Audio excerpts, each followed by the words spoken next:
Cumprimentamos todos os que nos assistem com a paz do Senhor Jesus Cristo. Este é um programa da Igreja Cristã Maranata que nós apresentamos sempre por meio deste canal. Nosso objetivo é apresentar assuntos bíblicos que são do interesse de todos os que desejam conhecer as coisas de Deus com mais profundidade, especialmente conhecer a pessoa de Jesus Cristo. Se seu interesse for conhecer Jesus Cristo com mais profundidade, nós recomendamos que você acompanhe este estudo até o final. Desejamos muito que esta abordagem bíblica desperte o seu interesse pela leitura e pela meditação da Palavra de Deus, a Bíblia. Estamos certos de que isso contribuirá sim, e contribuirá muito para tornar mais profunda a sua comunhão com Deus. Hoje, nós abordaremos mais um tema que certamente aproximará de Deus todos aqueles que querem conhecer mais e amar mais Jesus Cristo e estar sempre em constante comunhão com Deus. Queremos esclarecer que o conteúdo desse estudo não é simplesmente um documentário bíblico, mas acima de tudo, é um ensino de uma direção espiritual para a sua vida. Estamos encerrando hoje uma série de estudos com o tema geral Jesus Cristo glorificado no Novo Testamento. O assunto de hoje será sobre a glorificação recebida pelo Senhor Jesus ao longo de todo o seu ministério terreno. E isso conforme foi profetizado pelo profeta Isaías lá no Velho Testamento. E o tema é Jesus Cristo glorificado como maravilhoso, conselheiro, Deus forte, Pai da eternidade e príncipe da paz. Então vamos começar pela leitura bíblica do livro do profeta Isaías, no capítulo 9, os versos 6 e 7, e que diz assim, leiamos. Porque um menino nos nasceu, um filho se nos deu, e o principado está sobre os seus ombros, e o seu nome será maravilhoso, conselheiro, Deus forte, Pai da eternidade, príncipe da paz. Do incremento deste principado e da paz não haverá fim, sobre o trono de Davi e no seu reino, para o firmar e fortificar em juízo e justiça, desde agora e para sempre. O zelo do Senhor dos Exércitos fará isso. Vamos então ao nome de Jesus, Jesus maravilhoso. As palavras do profeta Isaías que acabamos de ler referem-se ao nome de Jesus. Elas abrangem toda a vida de Jesus, desde a sua infância até ao final do seu ministério na terra. Desde o seu nascimento, Jesus surgiu na história da humanidade com o merecido nome de maravilhoso. Em primeiro lugar, vemos que ele foi gerado no ventre de Maria pelo Espírito Santo, o que é maravilhoso. Inclusive porque, com essa operação do Espírito Santo, o Senhor Jesus foi gerado e nasceu sem pecado. Ele foi o primeiro e único homem a aparecer na história da humanidade que não nasceu em pecado. Para os salvos pela graça de Jesus, essa característica do Senhor Jesus é fundamental, pois se nele houvesse pecado, se nele houvesse alguma natureza pecaminosa, ele não teria condições de ser aceito como oferta pelos nossos pecados. O Cordeiro de Deus tinha que ser sem mácula, sem defeito, ou seja, sem pecado. Também foi maravilhoso o anúncio do seu nascimento, quando um anjo de Deus veio ali no campo dos pastores e sobre os pastores que de noite guardavam seu rebanho, e a glória do Senhor cercou aqueles pastores, e o anjo de Deus lhes disse: Não temais, porque eis aqui vos trago novas de grande alegria. Na cidade de Davi vos nasceu hoje o Salvador, que é Cristo o Senhor. E naquele instante apareceu com aquele anjo uma multidão dos exércitos celestiais, louvando a Deus e dizendo: Glória a Deus nas alturas, paz na terra, boa vontade para com os homens. O registro dessas palavras está no Evangelho de Lucas, no capítulo 2, dos versos 10 e 11 e também o verso 14. Foi maravilhosa a forma como o anúncio do nascimento de Jesus foi feita, deixou ali inclusive os pastores de ovelha no campo maravilhados. A seguir, nós vamos ver como os magos, aqueles que vieram do Oriente, eram uma espécie de astrônomos e que tudo indica até que eles não observavam a religião judaica. Eles vieram do Oriente porque lhes foi revelado que o rei dos judeus havia nascido. E eles foram guiados ali de uma forma maravilhosa por uma estrela que os orientou no caminho até chegarem a Belém da Judéia, onde ali estava o menino Jesus. E notamos assim claramente que o Espírito Santo, de forma maravilhosa, ele revela Jesus e ele conduz as pessoas a um encontro verdadeiro com o Cristo vivo. A vocação de todos os povos para a salvação já estava assim profetizada na forma maravilhosa como aqueles homens foram conduzidos a Jesus. Já no seu ministério terreno, o Senhor Jesus operou muitas maravilhas. Algumas delas tais como a multiplicação dos pães para alimentar milhares de pessoas, a ressurreição dos mortos, como no caso da filha de Jairo, um príncipe da sinagoga, que ela havia acabado de falecer. Também a ressurreição do filho da viúva de Naim, uma cidade pela qual Jesus passava, e isso durante o cortejo fúnebre daquele jovem. Outra maravilha foi quando Jesus ressuscitou Lázaro, a ressurreição de Lázaro 4 dias após o seu falecimento. E outra maravilha notável foi quando Jesus operou ali ao mostrar o seu poder sobre a obra criadora do Pai. Ele exerceu essa autoridade durante uma tempestade lá no Mar da Galileia. E nós podemos ler no Evangelho de Marcos, capítulo 8, verso 27, quando diz assim: Então, levantando-se, repreendeu os ventos e o mar, e seguiu-se uma grande bonança. E a reação dos discípulos foi que eles ali, o texto diz assim, se maravilharam, dizendo: Que homem é este, que até os ventos e o mar lhe obedecem? Mais adiante, notamos como os judeus na sinagoga se maravilhavam com a doutrina de Jesus e com as suas ações. E eles diziam assim: De onde veio a este a sabedoria e essas maravilhas? Lemos isso em Mateus, capítulo 13, do verso 54. Também no episódio da transfiguração, ocorrido no topo de um alto monte, que é registrado ali no Evangelho de Mateus, no capítulo 17, ali fica claro quão maravilhosa era a própria pessoa de Jesus.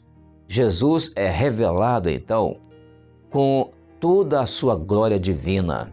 E o texto bíblico diz isso exatamente assim. E o seu rosto resplandeceu como o sol, e os seus vestidos se tornaram brancos como a luz. E eis que lhe apareceram Moisés e Elias falando com Jesus. Versos 2 e 3. Uma nuvem luminosa então os cobriu, e da nuvem saiu uma voz maravilhosa que dizia: Este é o meu amado filho, em quem me comprazo. Escutai-o. O verso 5 registra essa passagem. Neste episódio, mais uma vez tornou-se evidente que Jesus era maravilhoso. Ele era um homem-deus, verdadeiramente homem e verdadeiramente Deus. Mas também o profeta Isaías profetiza que Jesus iria ser chamado de Conselheiro. Seu nome será Conselheiro. Examinaremos agora passagens bíblicas dos Evangelhos em que o Senhor Jesus ele se manifesta claramente como conselheiro. Não podemos deixar de mencionar o Sermão da Montanha, aquele que contém uma multiplicidade de conselhos do Senhor. A começar pelas bem-aventuranças, quando ele disse: bem-aventurados os pobres de espírito, porque deles é o reino dos céus. Mateus capítulo 5, versículo 3. A seguir temos conselhos preciosos como: assim resplandeça a vossa luz diante dos homens, para que vejam as vossas obras e glorifiquem a vosso Pai que está no céu. Mateus capítulo 5, no verso 16. Mais adiante, Jesus dá outro conselho, quando ele diz assim: seja o vosso falar sim, sim, não, não. Mateus capítulo 5, verso 37. Maravilhoso também foi o conselho que Jesus deu, quando ele disse: amai os vossos inimigos e bendizei os que vos maldizem. Mateus capítulo 5, no verso 44. Por fim, Jesus diz assim: sede vós perfeitos, como é perfeito o vosso Pai que está nos céus. No capítulo 5 de Mateus, verso 48. Olha, nunca na história da humanidade surgiu um líder religioso, ético ou moral que ensinasse o povo a amar os inimigos e a bendizer os que os maldizem. O ensino do Senhor era, portanto, um ensino inédito, algo totalmente inovador. Notamos também que os diálogos de Jesus, em diversos encontros, ali o Senhor Jesus dá preciosos conselhos. Por exemplo, no diálogo com a mulher pecadora, por exemplo, ali, podemos ver que Jesus repreende ali a todos ao dar um conselho que ninguém imaginava que Jesus daria. Jesus não condena aquela mulher, mas ele dá a ela um conselho. Ele diz: vai-te e não peques mais. O Evangelho de João, no capítulo 8, verso 11, registra essa passagem. Vemos também o encontro com um jovem de qualidade, relatado em Lucas capítulo 18, do verso 18 a 23, quando aquele jovem procurou Jesus, porque ele estava interessado na vida eterna. O jovem lhe disse que cumpria todos os mandamentos da lei desde a sua tenra mocidade. O Senhor então lhe dá um conselho. Jesus diz assim: vende tudo o que tens, reparte aos pobres, e terás um tesouro no céu. Vem e segue-me. No capítulo 18, verso 22, Jesus expressou essa palavra no Evangelho de Lucas. Ao dar esse conselho, o Senhor Jesus mostrou que conhecia o coração daquele jovem e sabia o que o impedia de tornar-se um discípulo de Jesus. E o que o impedia era o seu apego excessivo às coisas materiais. Notemos que o Senhor Jesus não tinha uma fórmula fixa para aconselhar. O seu conselho era sempre baseado no conhecimento que ele tinha do coração das pessoas, da mente das pessoas. E, naturalmente, naquilo que realmente as pessoas precisavam ouvir. Mas o que é notável também na profecia do profeta Isaías é que ele dá a Jesus o nome de Deus Forte. Vamos examinar agora as passagens em que a palavra de Deus nos mostra o Senhor Jesus Cristo como Deus Forte. No início do seu ministério terreno, o Senhor Jesus suportou 40 dias de jejum e teve forças para vencer as tentações do inimigo. E a força que ele teve foi apenas usando a palavra de Deus. E ele mencionava sempre a palavra de Deus, dizendo: está escrito, está escrito, está escrito. Lucas capítulo 4, a partir do verso 4, está este registro. No momento da sua prisão também, lá no Monte das Oliveiras, conforme relatado em João capítulo 18, verso 6, Jesus perguntou aos soldados que vieram para prendê-lo. Ele perguntou assim: a quem buscais? E quando eles respondiam: a Jesus Nazareno. E quando o Senhor Jesus lhes dizia: sou eu, eles recuaram e caíram por terra. Foi claramente uma poderosa demonstração do poder da sua palavra e da força da sua autoridade. Vemos o Senhor Jesus como Deus forte ao vencer a morte no terceiro dia, conforme anunciado por ele à mulher que estava diante do túmulo. E ela estava ali em busca do seu corpo. Jesus disse: mulher, por que choras? Quem buscas? João capítulo 20, verso 13 registra esta doce expressão do Senhor Jesus. Mas ao chamá-la pelo seu nome, ela testemunhou que Jesus exerceu o seu poder sobre a morte ao ressuscitar no terceiro dia.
Sim, o profeta Isaías profetizou também que Jesus iria ser chamado de Pai da Eternidade.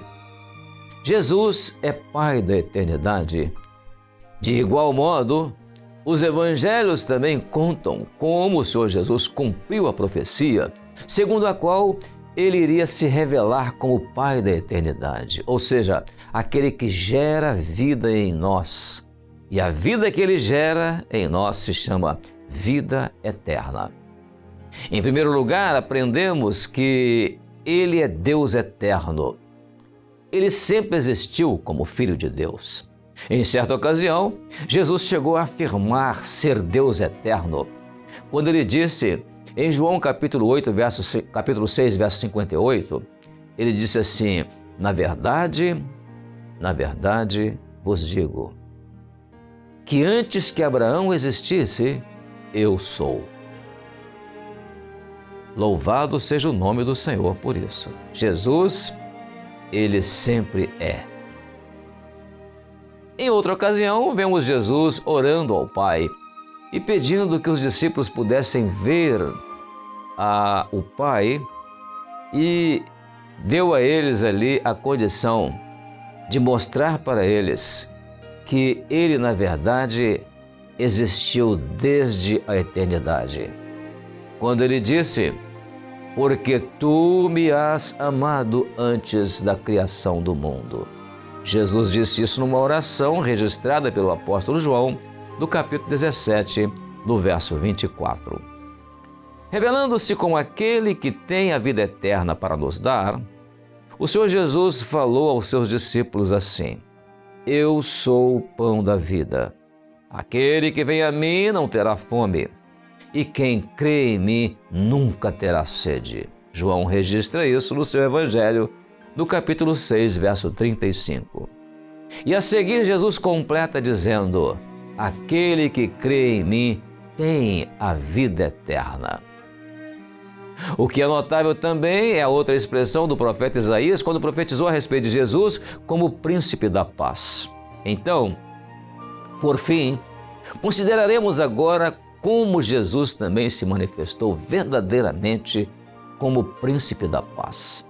Em João capítulo 14, por exemplo, no verso 27, podemos ouvir ali o Senhor Jesus nos dizendo assim, deixo-vos a paz, a minha paz vos dou, não vou-la dou como a dá o mundo.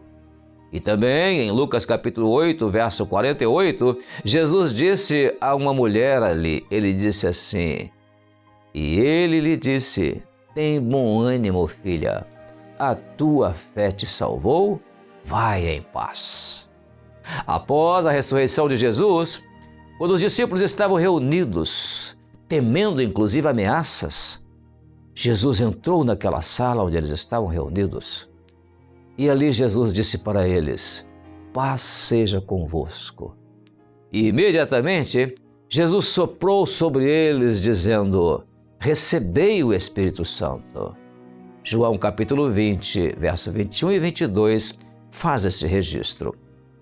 A paz do Senhor Jesus decorre da presença do Espírito Santo, pois ele, o Espírito Santo, foi enviado na condição de o Consolador. E ele foi enviado para trazer conforto espiritual e refrigério à alma.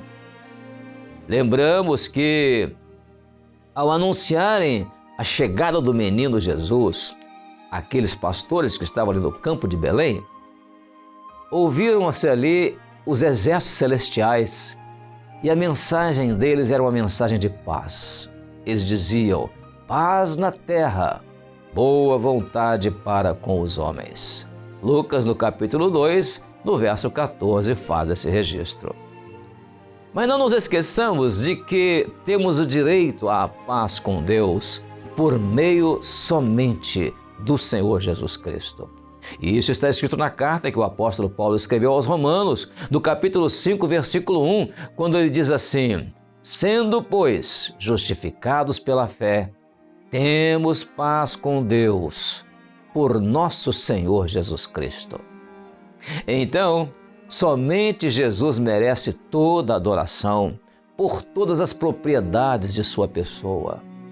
Agora, convidamos você a dirigir a si mesmo algumas perguntas com relação a este assunto. E a pergunta é: o Senhor tem operado maravilhas em minha vida? Pergunte-se a si mesmo. O Senhor Jesus tem sido o meu Deus forte, o meu refúgio, a minha fortaleza? Pergunte-se a si mesmo. O Senhor tem sido o meu conselheiro? Pergunte-se a si mesmo. O Senhor tem me dado a sua paz em todos os momentos da minha vida? Faça essa pergunta a si mesmo. E por fim, o Senhor tem me dado vida eterna? Pergunte-se a si mesmo.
Assim encerramos aqui esta abordagem sobre Jesus Cristo em toda a Bíblia, do Velho Testamento ao Novo Testamento, sobre Jesus glorificado no Novo Testamento.